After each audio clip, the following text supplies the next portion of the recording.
Hi there, I'm Sandy Allnock in for Ellen Hutson during the 12 Tags of Christmas for 2019.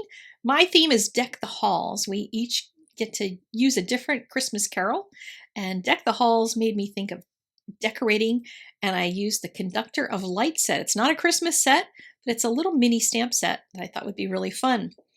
I'm going to use Copic airbrush on this. I've stamped my images onto the shipping tags there's a set of 4 of them. You can cut out 4 tags at once. Super efficient, which is really helpful during the busy Christmas season. And I'm going to airbrush the bulbs with yellow and red and just letting the color splatter out all over the place. When I airbrush, I get these splatters. That's just the way it goes. Mine doesn't come out really smooth and perfect, and I'm okay with that. And a lot of people wonder why I occasionally do airbrush videos, because not many people have a Copic airbrush. And it's because I know a lot of you can mimic the same thing using inking techniques. I'm terrible at inking techniques. You'd think I could do a lot of different things, but there are some that I just haven't figured out. And you could easily put some reds and yellows in the bulbs, throw some green in around it, and get some beautiful blends.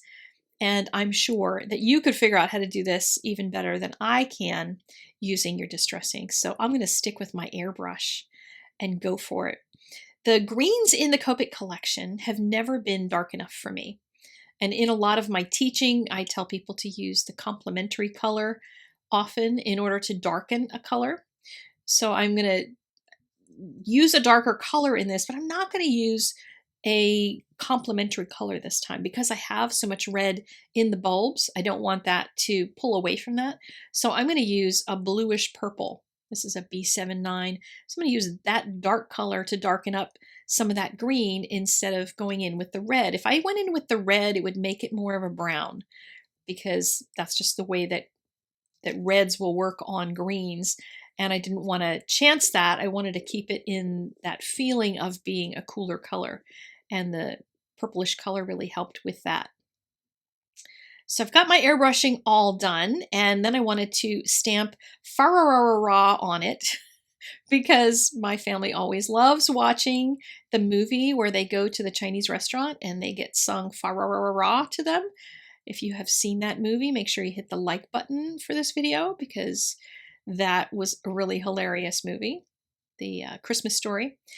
And I just cut off the rar. This is from the dinosaur stamp set. It says fa-ra-ra-rar. And I just took off the last letter, masked it off when I stamped it in my Misty. Heat embossed it, and then I'm going to add, of course, as I always do, some white pen details. Put a little curly string on it for the bulbs to hang from. Put a little highlights on some of those glass bulbs. And I'm not really worrying about making them perfect shapes to make them look like glass. It's just going to read that way because people see a little shiny thing on a light bulb and it will read as glassy to them. And then I threw a little bit onto the widgets that they're hanging from. And of course, snow, because that's how I roll. Everything has snow on it. And there is my cute little tag.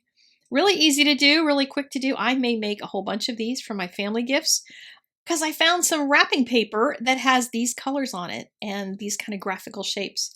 So I think that'll be fun. I'm also playing along during the entire 12 days. I hope you are too.